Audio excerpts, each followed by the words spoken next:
What is happening, guys? This is Logan Robinson from NoleGameday.com. We're here live on a wonderful, fantastic Wednesday evening, and Florida State is back in ACC play, and it's at home at noon against Pittsburgh. We'll be giving our score predictions along with some key matchups to watch out for in this game. We have a few injury updates from Mike Norvell as he spoke with the media earlier today. Also, rocking a black eye. I don't know if you caught that, VZ. I did. I know you're busy with work today, but we'll discuss a little bit of that and bring up the image on there. I thought that was interesting to see. Also, a Florida State wide receiver leaving the program and going to play some baseball. We've got some sleeper picks in here for you guys for Thursday night football inside the NFL. And then we will give you guys, like I said, a full preview of Florida State versus Pittsburgh, trying to get back into the win column, currently on a 2-game losing streak, and we got to get back in the win column as well, and some of our predictions too. But with me this evening is Austin Veazey, our lead basketball writer, who also did have ACC Media Days for Luke Laux and the Seminoles, and then also on the other side is Dustin Lewis, our editor-in-chief. Gentlemen, we got to get back into a winning groove here, and Florida State and Mike Norvell needs it more than ever. We'll see what happens, but it is kind of crazy to say. I mean, Saturday will already mark the halfway point of the regular season. You know, this one feels like it's flying by. Obviously, the last 2 games haven't gone in Florida State's favor, but Mike Norvell and the players confident they'll bounce back this weekend, and they're going to need a pretty good effort against a gritty Pittsburgh Panthers team. Yeah, I'm already out. The countdown's there for basketball season for me. It's going to be there the rest of the month. I don't care. People are going to yell at me. That's fine. I'm just ready for that. I hope so. Dustin, already jumping in here. Why didn't we ask about the eye situation with Mike Norvell? I'm not there at me. I'm here in Tampa and St. Pete. I would have asked right off the bat about your head coach having a black eye here. What is going on? What happened? Jimbo met him in the locker room after the game. Jimbo met him in the locker room after the game. How are you going to lose to Miami? Pow, right in the eye. Yeah. I didn't even notice it. I was seated if you're looking, so we're looking at Mike Norvell, I would have been on his right. So I didn't even notice the eye until he walked out, honestly. For real? Lack of situational awareness. Yeah, what are we doing? I mean, I would have noticed that right off the bat, gentlemen. Come on. I mean, I didn't even know about it, so I'm wanting to hear from Mike Norvell the updates from today, so we get prepared for the show, and I'm writing down the production team like, hey, what's going on with Mike Norvell's eye? What is happening? Because I didn't see anybody on the social media really talking about it.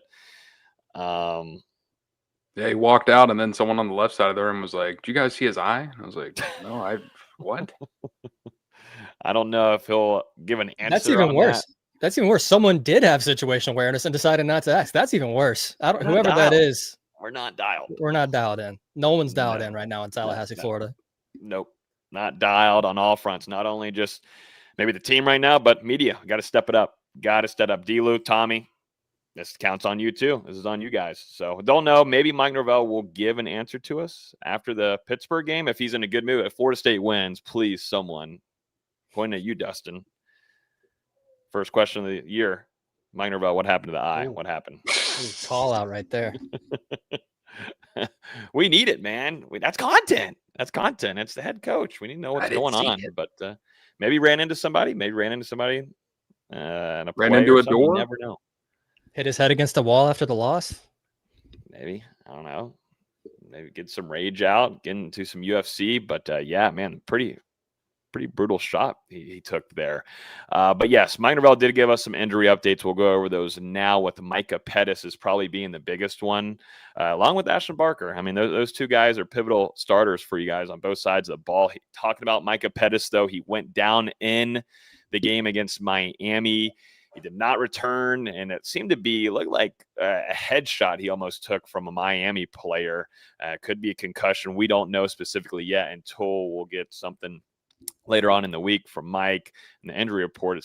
But this is from him saying, I think he's definitely getting better as the week unfolds, regarding Micah Pettis. And then for Ashton Barker, he says, I think we're trending in the right way. It's really probably going to be more of a game time decision for Barker once again. And this is just continues to be a lingering injury issue for Barker. But man, sure enough, this secondary would love to have Ashlyn Barker back out on the field on Saturday afternoon.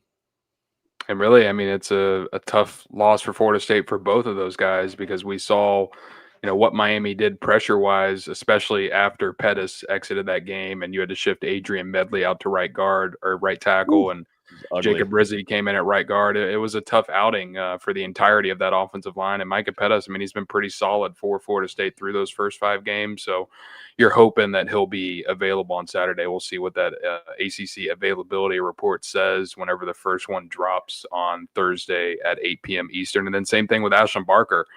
We talked about it on Monday, and I'm sure you guys harped on it on the postgame show on Saturday night. But Florida State's pass defense, was missing in action against the Hurricanes. Gave up a ton of big plays. You had guys miss assignments, not in the right places in coverage. And Ashlyn Barker, he's been pretty solid for you when he's been out there. I mean, someone who brings a lot of energy, a lot of hustle to the field, and seems like he's got a pretty high football IQ as well. And, you're going into this one obviously down.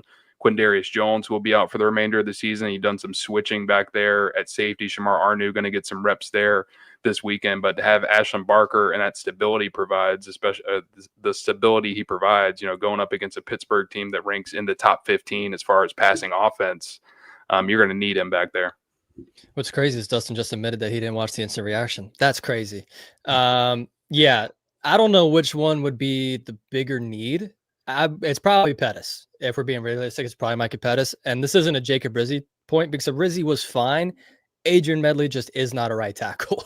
He cannot play right tackle in the ACC. He's a fine right guard. I thought he's played pretty well all season. And then you switch him out to right tackle, like he just doesn't have the athleticism needed to play right tackle.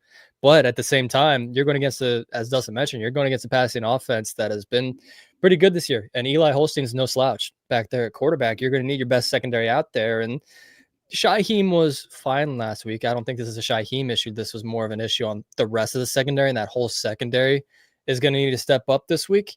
I don't know which one you need more. Like if you're to point a gun in my head and say which one would you rather have out there, it's a tough ask. I think it'd be Pettis, but it's tough. It's really tough. I mean, yeah, Micah Pettis has shown a good play for you on the offensive line, and shuffling things around does not help. But it gets really concerning, like you guys have said. The passing game from Pittsburgh is strong, and they've got some good momentum after their game last weekend against Bill O'Brien and Boston College.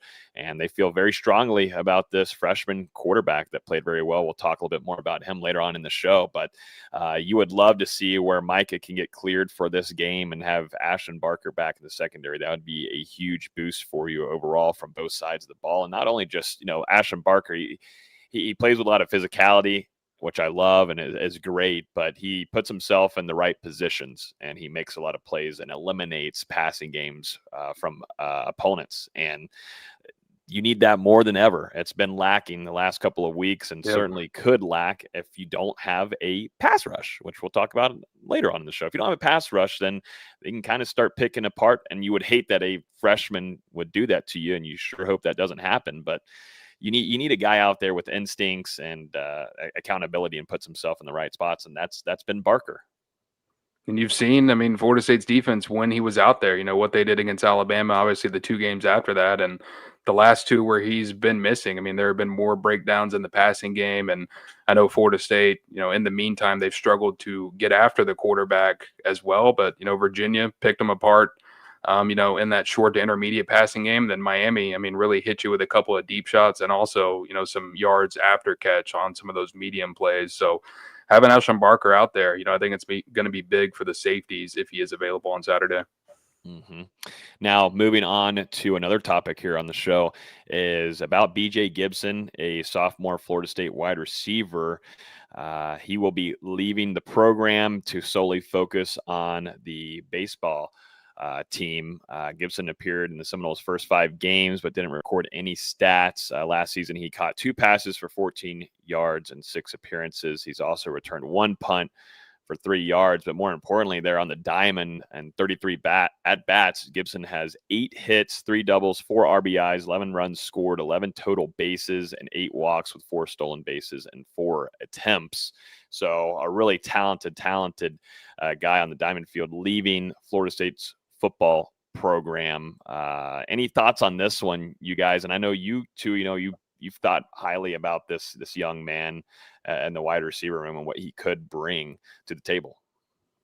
Yeah, I think it's a tough loss for Florida State. Obviously BJ Gibson had been listed as your primary backup at slot wide receiver for the last couple of weeks. And, he's someone who maybe hasn't made a major impact in the games so far at Florida State. But last year in practice, this is someone who started out on the scout team and, really impressed out there against Florida State's first team defense. And was earning a lot of props from the veterans for what he was able to do on the practice field. And that ultimately led, last year down the stretch of 2024 to him getting promoted to that first team offense and, getting a chance to go out there, contribute a little bit. But, obviously he took a really big step during his first season with the baseball team during the spring and has shown a lot of promise in that sport. And a lot of these guys, whenever they get to the college level, these dual sport athletes, eventually you have to focus on one. I think BJ Gibson, he's just going ahead and deciding to make that decision. He's got 3 years of eligibility to continue to play baseball at Florida State. And, he's got a bright future there and potentially could hear his name called in the MLB draft one day if everything goes to plan. But, definitely a tough loss from the football side because I thought he could be a nice piece for Florida State in the future. Same. We've seen him at punt return a few times this season. It was nice to have someone actually catch a punt. I know it's a crazy concept, but he was actually doing that. But if you're good at both sports, baseball probably just makes more sense, not just for the long-term health, but also the money's a lot better in baseball. So, I don't blame him. If you're good at both, baseball's probably just the better decision on all fronts. I just hope it doesn't rub off on Mekhi Danzy at all. Yeah. Danzy, don't listen to BJ Gibson, please. We need you on some end rounds. Yeah, that one's yeah. Both sports are way different in that lucrative wise for you, money wise. Track, you get opportunities, but it's definitely not as it is and the MLB. But yeah, you want to keep a guy Danzy around as much as you can because he's been a playmaker for you so far until defenses read out the same exact play that is being ran that you ran too much, and smart defenses will figure that out and game plan around you for that. Gus Malzahn. Anyways, but got to make sure he doesn't go anywhere. But yeah, BJ Gibson no longer on the team moving forward.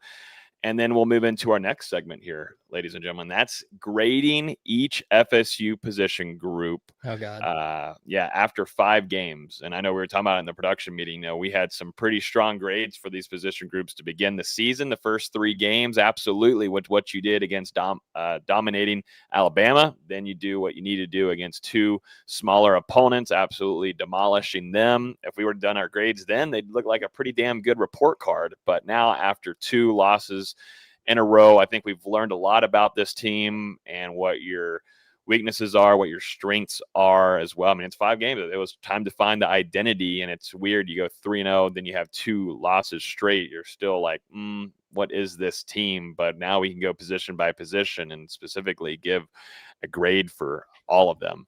I said we start off at quarterback. Why not? Start off fun here with Tommy Castellanos. Having that strong start as a Seminole, didn't have to finish both of those games outside of Alabama before going against Virginia and why am I staling out here? Miami. What are y'all's thoughts on Tommy's play so far? Where would you grade him at right now? He spent some time after the game apologizing to his team, put the blame on himself for losing that game, and apologized to the alumni, the entire fan base, and said that you're going to see a different player out there this upcoming Saturday. Yeah, obviously got off to that hot start, did everything he needed to do in that win against Alabama. And, a big thing about that performance is, and I said it on Monday, I just really felt like he took what was there and he took what the defense gave him rather than forcing those opportunities. And, when they did open up, Florida State executed on it. Obviously, the 40-yard pass to Squirrel White, you had the long wheel throw to Jalen Lucas out of the backfield. But the main part was just keeping those drives alive, keeping Florida State on the field and in possession of the ball. And, obviously going in there and getting enough done offensively to defeat Alabama. Did the same thing those next two games, open it up some with his arm. We got to see some of that. And I wonder, if the confidence from those performances against East Texas A&M and Kent State kind of led to what we saw against Virginia and Miami, where it did feel like he was forcing a little bit, going out there and trying to make the big play rather than, just taking what is there on every single down. So, I mean, my grade definitely would have been higher before the last 2 weeks, but I still think Tommy, he's been a good fit for this offense. Even with the struggles in that Virginia game, down 14-0, you still had a shot there until the very final play. And, he was erratic very early in that Miami game, settled down throughout, finished pretty strong in this one. So, I'd say a B- to a B+ for what he's done so far. Yeah, I was thinking a B as well. The Miami game was alarming, I think is the best way to put it, where if that first read wasn't there, he was panicking. It was a bad kind of panic. The Virginia game, I don't really put on Tommy. Yeah, he had the interception down in the red zone early. That we've talked about that enough. That was just a really good play. Great play by Virginia. Other than that, he made a lot of outstanding plays in that football game. And then, yeah, the first 3 games, he was about as good as you would want him to be. So yeah, I would say a B as well. And just hopefully that Miami game is an outlier because he was bad. He was bad in that game. Yeah, man, you could see the reaction on the sideline. Didn't really get to see that on the live broadcast, but later on, seeing some of the clips of him looking kind of emotional there. And this is a guy that fights for his team, and I don't put the blame at all there on Virginia. That defense was atrocious. So, yeah. But yeah, I agree with you guys. I'm at a B right there, solid for him. Now let's go over to the running back room, which has seen a true freshman jump up and become a starter for you practically in Usman Kroma. He's been a very physical back for you and successful. Where would you put this running back room as a whole? Because it's kind of been shuffling around a little bit here and there. But where are you guys at in this room? Because they've found success very, very early on in this season. It's just now, if Florida State can get their starting offensive line back together with Micah Pettis this upcoming weekend, that gives you a little bit better of opportunities on the ground. But we're going after the last 5 games, though. They've been better than I expected. Obviously did enough in that season opening victory against Alabama. We're able to set the school record for rushing yards in the win over East Texas A&M. Did the same thing against Kent State. Ran the ball pretty efficiently against Virginia for the most part. I mean, we're solid running the ball against Miami. The big thing is you've lost a fumble now in back-to-back weeks, one from Gavin Sawchuk, one from Kroma against Miami. So, I would have said A, I think, without the turnovers, but I'm going to go B+. And, like I said, I do think Florida State, they've got more bodies in this room than I anticipated coming into the year. You've been able to get some usage out of Gavin Sawchuk, a really nice late addition for the Seminoles. Obviously, Kroma coming in and doing what he's expected to do, despite getting to campus late as a summer enrollee. And then, I would like to see Florida State utilize some of those guys like Jalen Lucas, Samuel Singleton a little bit more in this backfield. But at the same time, it's tough when you have so many guys to distribute those carries. Yeah, I'm in that same range. I'm actually going to have it as an A-. But if Dustin's B+ is an 89, this is a 90 kind of A-. I agree. If it's not for those 2 fumbles, one from Sawchuk, one from Kroma, it's probably an A to an A+ because the room has been really, really, really good. Outside of Roydell Williams, who at this point I'm kind of good on. Let's just see Sawchuk and Kroma get 95% of the carries from here on out, and then you can use Lucas and Sam Singleton and some of those gadget kind of things. But I've been mostly pretty pleased with this running back room. Yeah, I think those are your 2 top backs, and you continue to have those guys running the ball for you moving forward. But yeah, I'm at a B+. I'm right there. I feel pretty solid about this room, and if guys can stay healthy, then things should continue to find success with how this offensive line has been able to open up holes for them. Now, moving over to the wide receiver room. Do we just put a grade on Deuce Robinson? I was going to do that. Do we make 2 separate grades here? So I have my notes when you gave it to us, and I have a separate grade for Deuce Robinson, and I have a grade for the rest of the wide receivers. Trust me.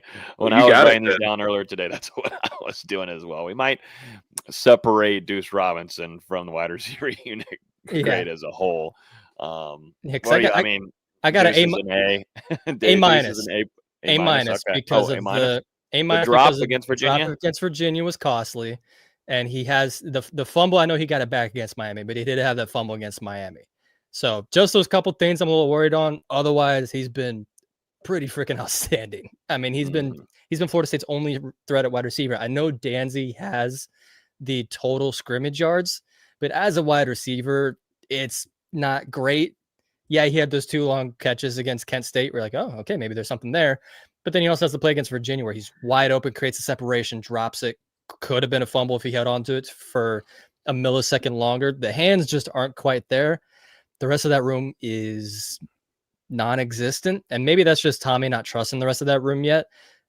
Squirrels, outside of that one play against Alabama, we haven't seen too much from him. LaWayne McCoy finally saw some catches there at the end of the Miami game. Outside of that, there's nobody. There's just absolutely nobody. So it's an A minus for me for Deuce, and the rest of them is like a D. Oh, I was gonna say too. Why not the intermediate routes for Mekhi Danzy?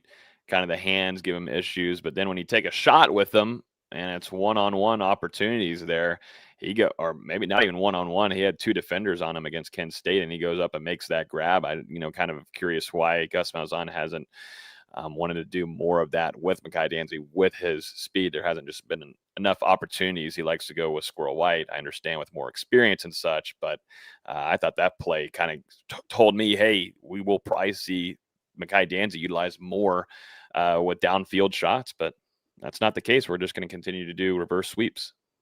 Danzy had a couple catches against Miami. Like you said, LaWayne McCoy produced some against Miami, got a touchdown late in the game. But yeah, I mean, you just haven't seen a ton of guys produce so far for Florida State for one reason or another. I talked about it on Monday, but the addition of Squirrel White, it's just been a disappointment for this Florida State offense. You had the 40-yard catch against Alabama, but other than that, just 4 catches for 52 yards total for Squirrel White on the season. And, he's dealt with some injuries the last couple of weeks, but you had a chance to create a decent play there over the middle against Miami. And it just seemed like the ball, either Tommy missed him or the ball went through his hands. I think Tommy could have placed it a little bit cleaner, but I mean, it was close enough to Squirrel where I think that's one you've got to make a play on that ball if you're someone that Florida State is relying on out there to come through with those big plays. And, it just didn't happen. And, we'll see if those guys are able to get more on the same page. But right now, Deuce Robinson, he's been basically the only guy you can consistently to rely on to produce for you in that passing game.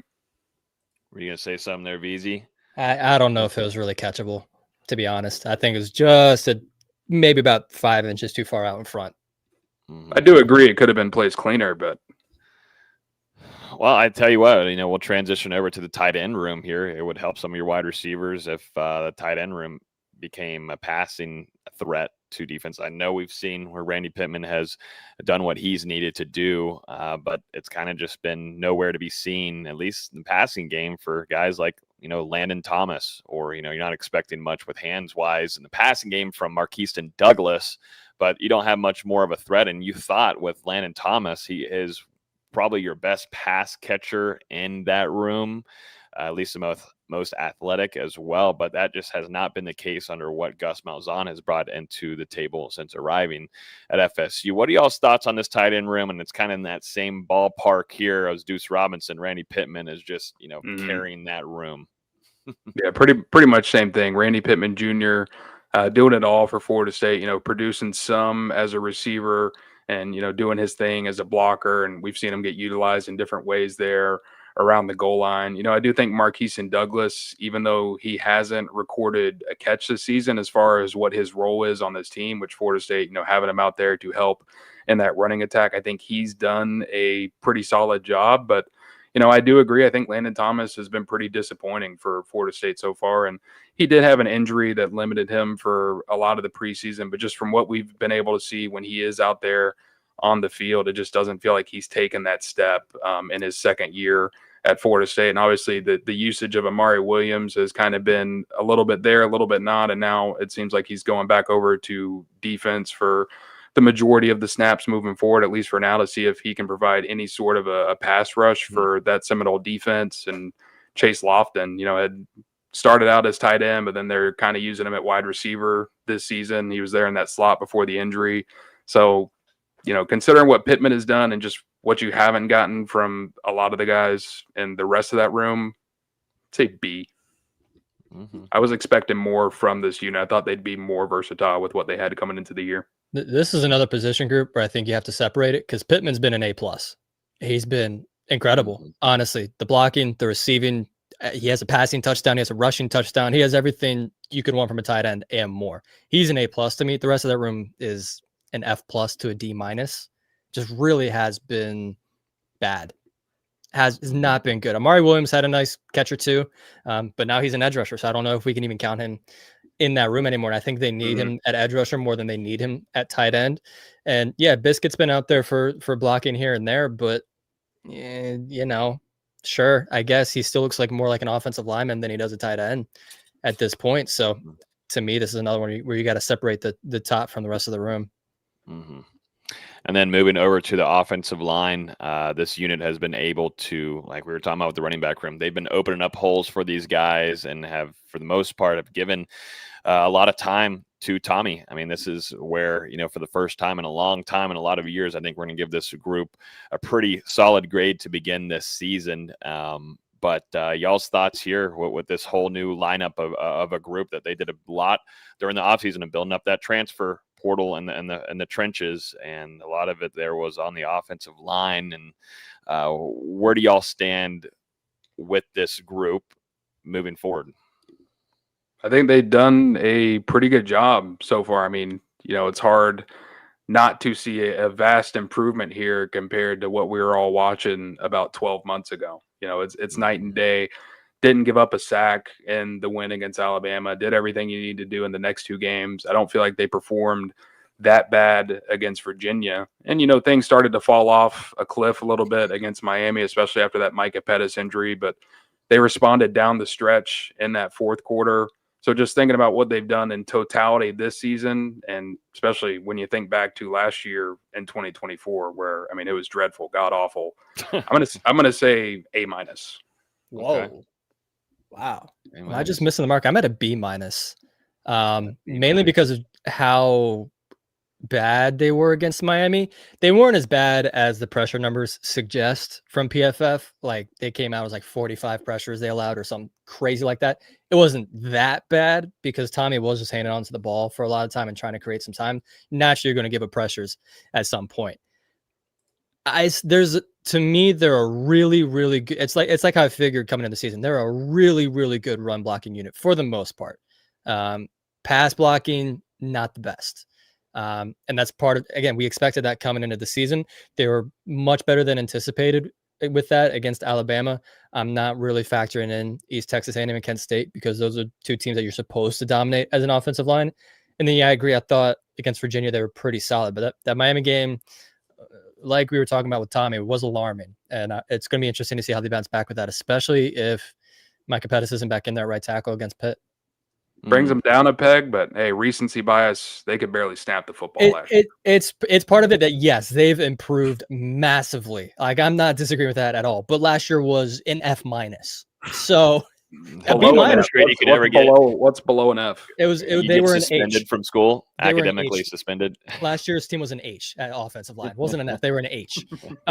This year's team's a B-. That's still huge improvement, but there's still some ways to go to be a much better offensive line. Well, I think too, with Gus Malzahn, he is leaving Tommy Castellanos back there in the pocket a lot, and like we talked about. Well, Dustin. Is he leaving him back there, or is Tommy not seeing the first read and panicking? Well, trying to run? That's different. That's where we don't know, where we would, where you'd like to see where Tommy uses his legs more, and that does help things there with your offensive line. I would imagine that was the game plan coming into the season, but that has lacked the last couple of games. And, Dustin and I talked about on Monday where we'll probably, I would imagine, start seeing a change there where we'll get some rollouts for Tommy where things open up for him, and that you don't have to rely so much on the, offensive line, because we'll talk about it. Pittsburgh is going to blitz and they're going to send it with Narduzzi. He always has talented defensive players. And, I would imagine where they're going to try to move around Tommy quite a bit more, but it's felt like they've relied on Tommy to sit back there, or it's, Tommy and his decision-making of staying back there. And, he obviously probably feels confident in what his offensive linemen are giving him, but it's probably a mix of both, I would imagine, maybe a little bit. And I think at least, Saturday, I thought Miami did a pretty good job with their edge contain of kind of funneling Castellanos to try and keep him in that pocket. So that seemed like part of the game plan from Miami was to force Tommy to beat them from the pocket. And obviously, that's not the strength of his game. Mm-hmm. Yep. All right, moving over to the defensive side of the ball, gentlemen. Big smiles for this one. Where do we begin? I want to go. Let's just start with the rough one, man. To me, as the edge rushing. Which one's the rough one? They're all rough. It's brutal. It's tough right now for Tony White's squad. But let's start off with the roughest, VZ. To me, right now is still your pass rush room that Florida State has been lacking a lot. And I'll be honest with you, the addition of James Williams has been not good. It has been bad. And there's a reason why a true freshman started over him in a rivalry game against a top 5 team in Miami. It's been ugly, and they've been shuffling around trying to find something. Jason Jenkins ain't there for you. James Williams ain't there for you. You're trying to find who's a young person that can step up out of nowhere. Can Jaden Jones come out of nowhere that, had a kind of a, decent showing to begin the season? And now you got, you're changing position groups with Amari Williams moving from a tight end to DN. He's just going to, I guess, do that throughout the season, whichever position group is sucking. And right now the pass rush is sucking. So he's going to go over there and try to help that room out. I'll give my grade. Can I go and give my grade? I guess. Yeah, give your grade. Give it an F. I give it an F. Yeah, there's my grade. It's atrocious. I think it's awful. And it's bad. And, they relied on James Williams so much of, and that's what I was so worried about coming in the season, is relying so much on James Williams and, Jason Jenkins, but he's not a Jermaine Johnson for you. He's not going to be not even a Jared Verse, even though Jared Verse played against way lesser opponents or competition, not in the SEC, played for Albany. Just sucks. It's a bad pass rush, and it's hurting this defense. Not that it's the sole reason this defense is not playing well, but it certainly does not help at all. It's up there. I mean, it's definitely one of the main reasons that they've struggled so far. And, we've talked about it, I feel like, since the season began, but the acquisition of James Williams, what you brought him in to do, which, transform him into an every down defender instead of just a pass rush specialist, it hasn't worked out. And then as far as the pass rush specialist, you haven't got a lot of that from James Williams so far this season. And, we've seen his role decrease throughout the year, where against Miami, he only played 13 snaps, and the majority of that was when the Hurricanes basically had to put the ball into the air. So, he's been a disappointment so far. And then Florida State, you also brought in Jason Jenkins from Tennessee, a guy who was a contributor on a team that made the college football playoff last year. But, Jenkins only had 9 tackles in 2024, and Florida State was bringing him in. They were asking him to take on a larger role, and then he suffered a tough offseason injury. And, credit to him for rehabbing and being able to get back on the field for the preseason and being able to start the season active for Florida State. But I still think he's working his way back through that injury. And at the same time, he wasn't someone that had a ton of proven experience anyway coming into this 2025 season.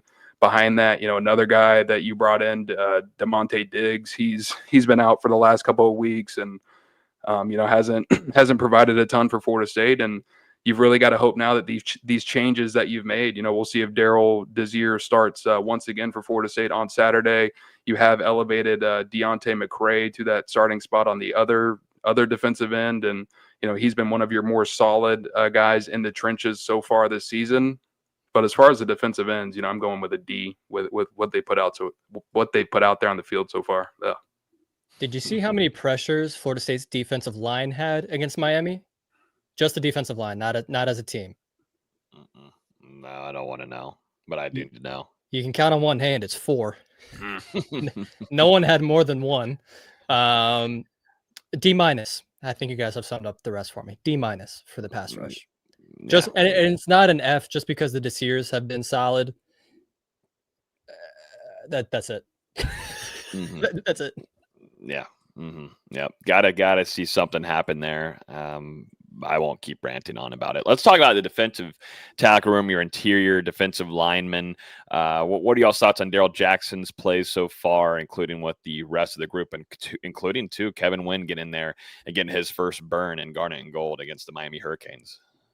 I think you can't really look at the stat sheet when it comes to Daryl Jackson because it's clear a lot of these offenses coming in. I mean, they have him as a focal point on this defense, and they understand, if they don't put two or three guys on him on most plays, he's going to be able to disrupt what the opposing offense wants to do. So, I mean, he's just had to battle so many different double and triple teams throughout the season thus far. And when that happens, the other guys, whether it's on the trenches or in that linebacker room, they've got to step up and make the plays. And that just hasn't happened so far for Florida State.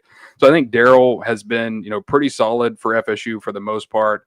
I think you've probably gotten a little more out of Daniel Lyons than I expected coming into the season, especially, when you think back to how he flashed against Alabama. And then now you've got Kevin Wynn getting back into the lineup. Deontay McCray's done some stuff inside. Obviously, Mandrell Desir and what he's brought to the room. So I'm definitely higher here than on the edge room. I'll say B minus, B plus, or B minus to B. Sorry. I've got it as a C plus right now. I thought Daryl was great against Miami. Honestly, there were some plays that he blew up by himself. He may not have gotten a tackle, but he blew the plays up. The reason Miami only had three yards to carry is because Daryl Jackson was just eating on the interior, consistently winning his battles against those in Miami interior offensive linemen. They're probably glad to have a week off to rest after that.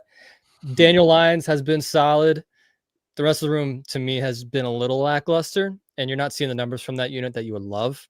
But you're also not going to see a lot of tackle numbers from defensive tackles. It's just not how football works a lot of the time. So I've got it as C plus right now, and I think they could be in that B minus range as well. They're in that range. Yeah, got to have other guys next to Daryl Jackson to take advantage of whenever Daryl's taking on 2 to 3 guys sometimes. Take advantage of it, man. And I think Daniel Lyons has been one. We'll see what Kevin Wynn can do with some more collegiate playing time on his end. But outside of that, you're just trying to look for someone to step up in there. But definitely need to see some improvement there. Now, talking about improvement, let's go over to linebacker room, which had such a beautiful and strong start. We were so ecstatic. About this group, man. I felt so happy and giddy to see a strong linebacker corps come together. And now it's just the same old, wait till plays come to you. And either if you are coming in and going after a play, you're going to the wrong spot. And it's been piss poor play on that room as well. They haven't been the same these last 2 games. The aggressiveness isn't there. It just feels like they're a lot more tentative, and you've been missing some tackles and a lot of breakdowns in coverage as well. They were dreadful in that aspect against Virginia. Didn't improve there much against Miami, and it's been a rough 2 games, especially for Elijah Herring and Justin Cryer, I would say. So, I was pretty high on this room, starting to dwindle down here a little bit as of late. I'm going to say C. I've got it as a C minus, and it's definitely plummeting as the weeks go on. They were amazing against Bama, the best we've seen a linebacker room play in a decade. And since then, it's just gotten consistently worse. They were a little better against Miami than they were against Virginia, because against Virginia, they were atrocious. Miami, they were a little better, especially in run fits. But they've still got to get a lot better in that second level. The decline of Elijah Herring is concerning to me because he is one of your most versatile defenders on the field whenever he was coming in. And for some reason, he's really thinking over things, I think, just looking at some of the film for him. And now you're seeing, Omar Graham Jr., who's a guy that's a veteran on this defensive side of the ball, and he's going to get more playing time as well. And you've seen A.J. Cottrell drop in a lot more earlier in games just because of, 31 and also do 28, both of them having struggles. And these last 2 games, you're seeing a walk-on linebacker get in there more. And it's not great. But if I were to give it a grade, I'm right there at a C minus. man, it's lingering down quickly, very quickly. Now let's jump over to secondary. I don't know if we want to go cornerback to safety. We probably can do that. Do we just want to? Let's just combine them both. Combine them both in here. Man, oh man, I was so high on Jerry Wilson coming in this season. They've got a long season ahead. I'm not saying everything's over. It's wraps for these guys. You could certainly see a response, but Jerry Wilson is one of those guys that you kind of point to first as one that's hurting this group, which stinks because you had such reliability. You had a lot of preseason reliability, you thought, from him, and that's just not the case right now. But cornerback, safety, we'll put them all together. What are y'all's grade on this group? Just want to stress it's a 5-game grade. It's a 5-game grade. Yeah, it's not postseason. We're not postseason yet. Against the best set of wide receivers that Florida State is likely going to face this season against Alabama. I mean, they did a pretty good job. Didn't give up a ton of big plays, a couple things here and there, but for the most part, pretty good. And then these last 2 games, I mean, Virginia just dinked and dunked you. It felt like to death.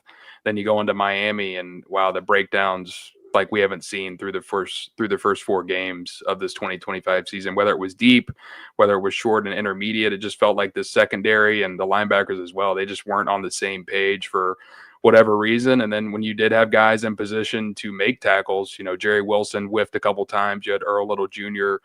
Get juked out of his shoes by Malachi Toney on that 4th down that led to a long Miami touchdown in that 3rd quarter. So it's been tough for the last 8 quarters, and obviously those double overtime periods against Virginia that really drops it down here. I'm going to say C. You're being too kind. I've got it as a D. Because outside of Jabril Rawls, who's been mostly pretty good this year, and Ashton Barker has been a nice surprise as well, rest of that secondary has had a rough year. Jerry Wilson, yeah, he's had a couple picks, but they came when he was baiting bad quarterbacks into curl routes. That's how both of his interceptions came. And yeah, he should have had one against Virginia. If he's a split second quicker, that ball is going the other way. And that was a huge turning point in that game, was not getting that interception. But he was bad against Miami. I had Corey Mangum flashbacks. It was that bad. Earl Little, if he's not hitting somebody, I don't really know what he's doing back there. Quindarius Jones has been up and down. Edwin Joseph has been up and down. Overall, it just hasn't been pretty in that secondary. No, not pretty. I don't know. We'll see. I would like to see that room bounce back, and Earl Little plays with a lot of physicality and such, but some things to clean up on his end, and a lot of guys, and hopefully that does come into play moving forward, because you're going to need it this upcoming Saturday at noon. All right, gentlemen, we got to get into some sleeper picks. Sadly, they do not have the game between Florida State and Pittsburgh, but we are going to jump into Thursday night football between the Eagles and the New York Giants. I was already doing some digging over here. I'm sorry. I was doing some digging, is what it is. I did find, though, that the New York Giants have the 3rd worst passing defense. So that's why I was looking at the A.J. Brown stats right there. We don't have to start there, but we do need to make some picks. If you guys use our code NOLES, NOLES, you get a 100% match up to $100. But let's go ahead and make these picks. Thursday night football, we get to listen to Kirk Herbstreit. Yippee. What are we feeling right here? I mean, Saquon Barkley, he's due for a touchdown, right? I think he scored one. Is he gonna play? I know he was injured. I think we've got a report here. Yeah, he is good to go. Love Sleeper, give you all the updates right here. Saquon Barkley, knee is good to go for Thursday night's game against the New York Giants. So Saquon is a full go. He only rushed for, how much did he rush last weekend? He had a TD last week. I believe he had really low yards, 30 yards rushing there on his Caught a TD. What do we think? We think he's going for a touchdown here in this game. He's got to, right, in a primetime matchup. I mean, is there a Hurts anytime touchdown? I'd feel better about him getting that on a touch push than I would. That's just me. It should be. I got to get over to touchdowns. Let's see. Cam Scattaboo, What about Cam? What are y'all's feelings about Cam Scadaboo? I mean, he's an entertaining guy. That man is a crayon eater if I've ever seen it, and it's glorious. A crayon eater. We do not have a Jalen Hurts anytime, by the way. No That's anytime disappointing. for him. I don't see anything. It just says iPhone in use. He had to scroll over on his phone. Yeah. Oh, wow. These are the anytime touchdowns, though. I feel good about Saquon. It's either Saquon or I'm honestly feeling AJ Brown yards. I really am. Like I said, I'm not chiming in this week. I'll back what you guys pick. I'll take the Saquon touchdown if we take less on AJ Brown yards. I don't care that the Giants' pass defense has been that bad. I can't do less on him. We're gonna have to pick something else in. And Okay. I know AJ Brown. They had the third worst secondary. When he has Philly's been struggling to throw the ball. He's gonna have 17 yards on Thursday. You're gonna pick something that's gonna be wrong. It's bounce back game. It's gonna be a bounce back game for AJ Brown. I can just feel it happen right in front of our eyes. 43. They shaved it down. So what is it? It's 51 and a half. He's had more than that one time in 5 games. I can't do it. If you look right here, Sleeper's got it for you, Dustin. You don't even have to look at your phone. Sleeper does it for you right in front of your face. But yes, you're correct. It's the best. It is the best. It's best, easy, quick and easy. Jackson Dart, 175.5 passing yards. Do you do more or less on that? Oh, man, 175.5. These Thursday night games, they start getting ugly as the season goes on. Yeah, I'd say less. Less on Jackson Dart. What do they have? Yeah, 202.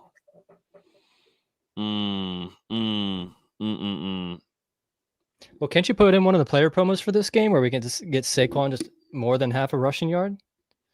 You should be able to. I think that was the AJ Brown stuff, right? That's what I got on Brown here. I think we might have. I'm saying you can do player picks. You can get Saquon Barkley over or more than half a rushing yard, or Jalen Hurts more than half a passing yard. Maybe it's not shown on your account. I think it's for your account. That's I think we disappointing. used ours so early in the season. I do see the AJ Brown one as well, but yeah, I'd rather not put money on AJ Brown right now. Yeah, unless it's less than. Correct. All right, so do we do Jackson Dart less than? Does anybody have any picks in the chat? Let's see if we do that less right there. And then Jahan Dotson, 8.5. No. Y'all went against me on Jahan Dotson early in the year. Maybe make up for it now. That big catch.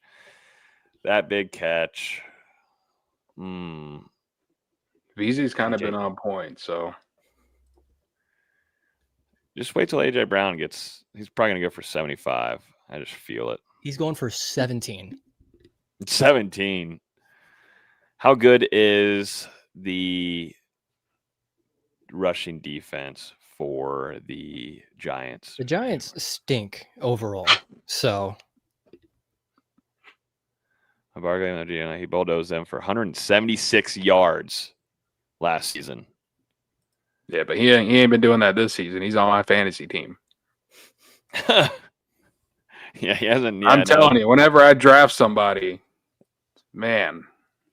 So we're taking Saquon less. Saquon less on it. Are we going Jackson Dart less? And then we're going to go Saquon Barkley less. And then what do we have? Don't listen to me. Remember, Barkley anytime touchdown. Yeah, Barkley anytime touchdown feels fine. And Barkley, he's 82.5. He's only had more than that one time this season. What do we have promo wise? Let's use this. Oh, that's MLB. Nope, can't use that. This is not an MLB podcast. Never will be. All right, so if AJ Brown does hit over, do y'all really want to add that in here? No, I don't want anything involving AJ Brown in this. That's what I thought. There we are. I think we made our picks here. So we got Saquon Barkley anytime touchdown.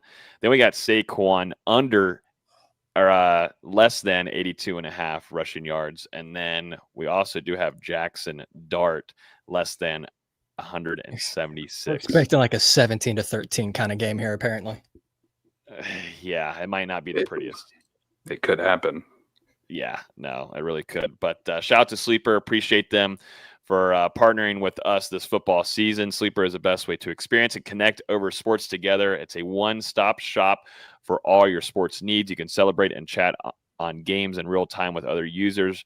Get the fastest scores, which we're able to go in here, which is really nice, and go look at the historical data and also actually get some analysis of what each player is going to be going against defensive wise, offensive wise. It's really nice. It's practically almost a cheat code for you, but so you can enjoy sports the way that you were meant to together. Download the #1 sports app today. You can use promo code Noles.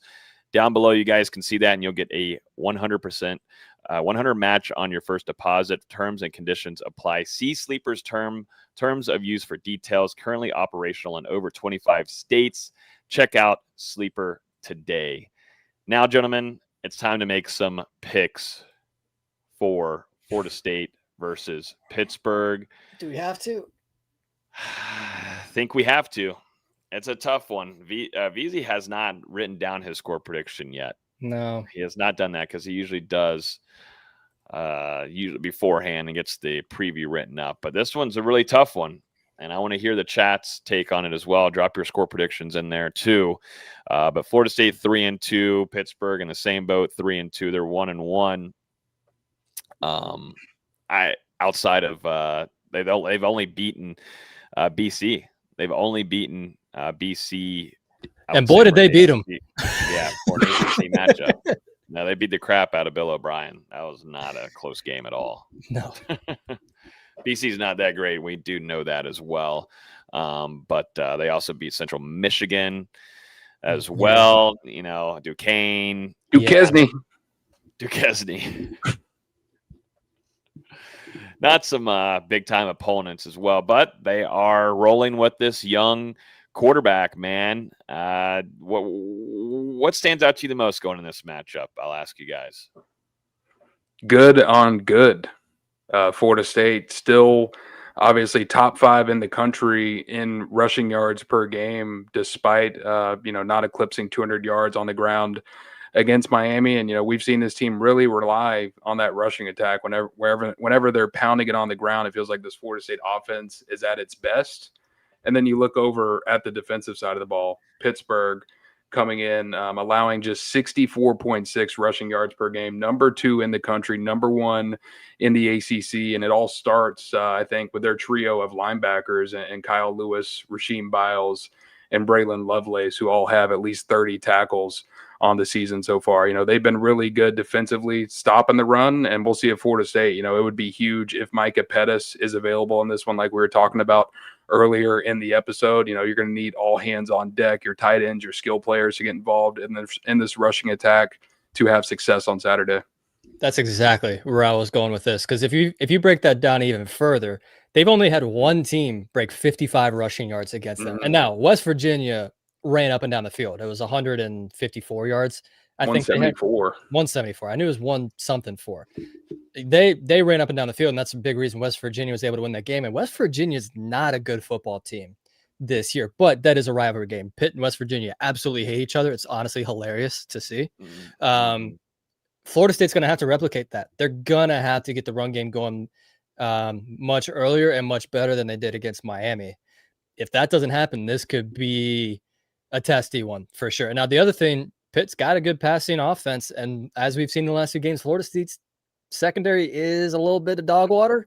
So they're going to have to play better, 1,000%. But for me, it's absolutely Florida State's rushing attack versus Pitt's rushing defense. You got to watch out for that quarterback. Yeah. You only hurt your secondary more when you don't have a pass rush, VZ. It's a bad, nasty combo. I called that whenever I was talking with Dustin on Monday's show. It is a shit smoothie when you don't have nothing at the trenches to do anything, and you just hope that a younger quarterback like that doesn't pick you apart, and you're not playing against an experienced one like you had against Virginia, like you had against Miami. So, yeah, but you could really help yourself a whole ton and give yourself some comfort if Florida State's defensive line is able to get back there. I think to me here is seeing Tommy bounce back and respond, and the way that he is trying to say publicly. He apologized. He wants to correct things. He wants to take care of the ball better as well. And I think, if he can be fully healthy, I'd like to see where, Gus and them, they try to move him around a little bit more and open up some space where he can use those legs that are really, some of the best in the country. You want to see him out there and give him space and not have to rely on him to be a pocket passer. And, I hope that's not what Gus has wanted to do. I doubt that would be the case. And one way for for FSU to put themselves in a good spot is get Tommy back rolling into a groove, hit those intermediate shots. You don't have to go for hero balls. You don't have to go and take those big time explosive shots. But that's also too on Gus Malzahn as well.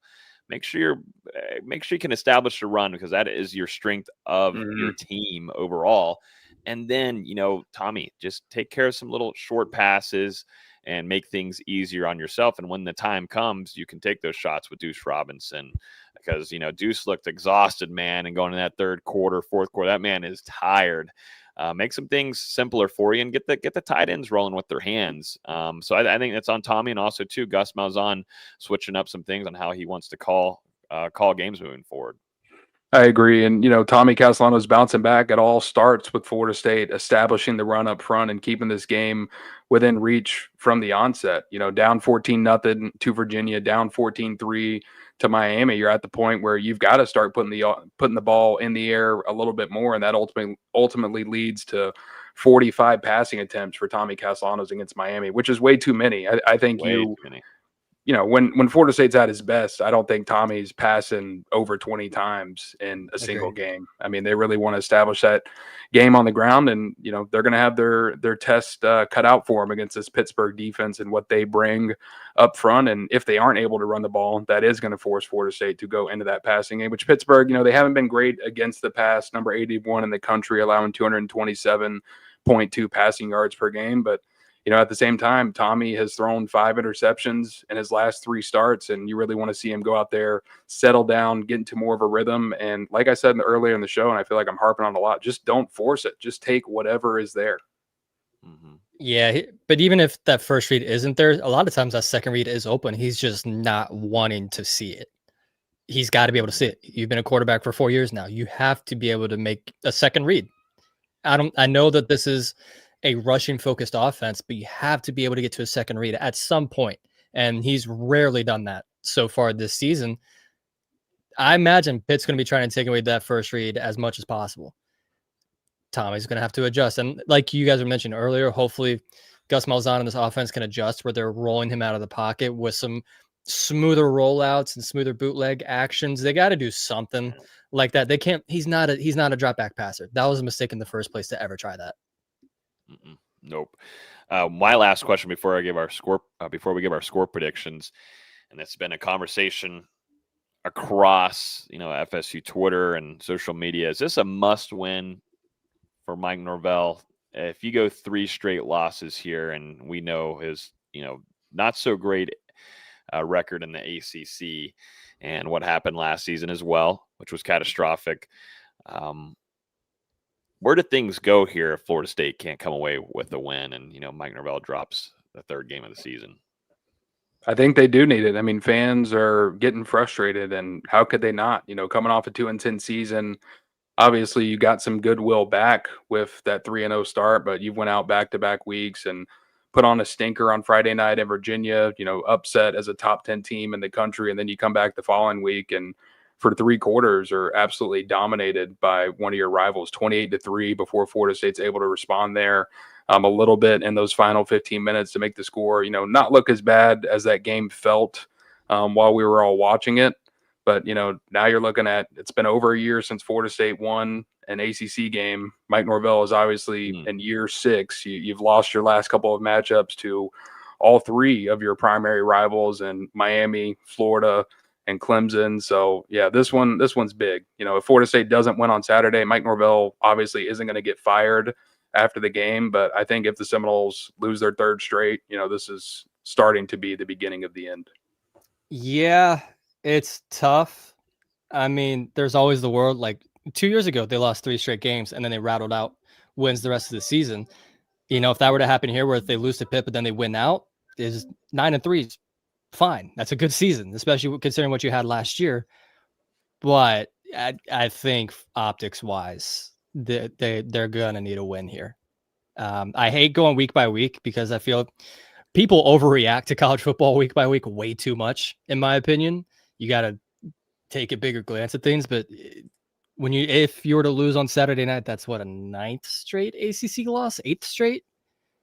That's not a good thing. That's for sure. But again, if they are to lose and they win out the rest of the season, win 6 straight, you're 9-3, get 10 in a bowl game, he's fine. But hopefully it doesn't come to that. No, you've put yourself in a pretty bad spot with the fan base, boosters, whatever else, and recruiting as well. I was going to say, I mean, that kind of just kills you, I feel like, with any kind of momentum you had at the beginning of the season to try to turn things around. It was already going to take the entirety of the season to show recruits that you've changed the program and we're back on a roll and you feel really confident in your coordinators and such. But when you lose to Pittsburgh like this and you're awful record against the ACC, those conversations begin, and I think it happens internally. And you see the administration have to look to future change. It's gotten old, and that's just the case. You're facing against the ACC. You have a better record. They should play with more SEC teams, but the ACC seems to be the issue for Mike Norvell, and that's just not the case. It's FSU. You have way more resources than all these teams that you face, except for Clemson and Miami that you face each year. And you can't be losing to these teams that just don't have as many resources as you have, and it's Florida State.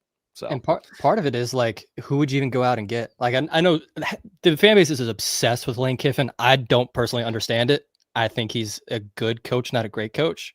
And I don't want to be paying him $15 million a year to pry him out of Oxford, Mississippi, because I just don't think he's a national championship caliber coach. And I'm not saying Norvell is either, but are you really going to pay $58 million for one to go away to just go pay $50 million to go get another one? I just don't think that's realistic. And I don't know that there's that many great options out there.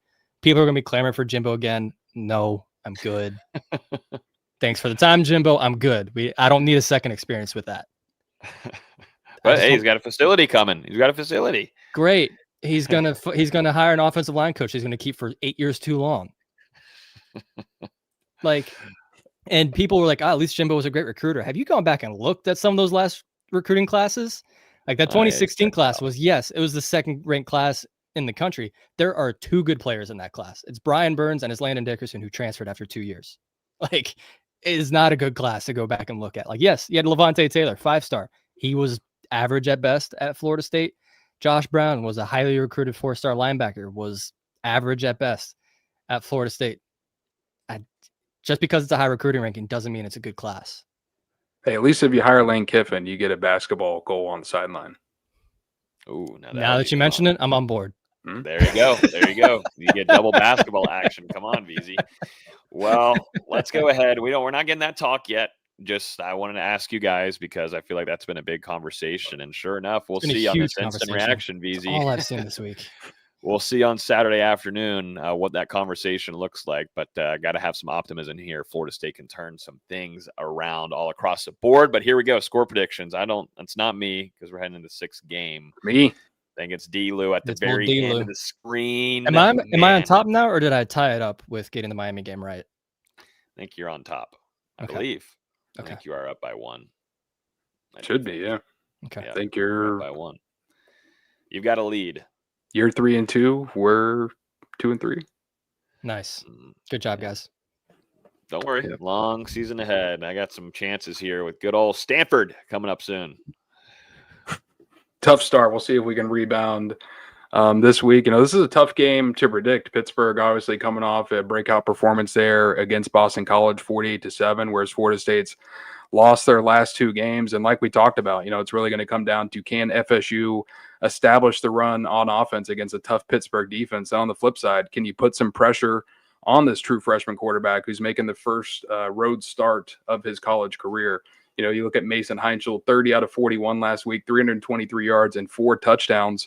All of those touchdown passes were under 20 yards. This was really a game where Pittsburgh was able to drive on Boston College repeatedly over and over again. You had 6 drives of 9+ plays against Boston College. They had 39 minutes and 8 seconds of time of possession against the Eagles. And one thing that we've seen with this Florida State defense against Virginia and against Miami is they really struggled to get off the field. Virginia, it felt like they were setting up those methodical long drives, whereas Miami, they had a couple, but then they really hit Florida State with some deep plays. So you're hoping your defensive backfield can bounce back in a big way. Just like you need Micah Pettis on offense, it would be a nice boost if you get Ashton Barker back there on defense.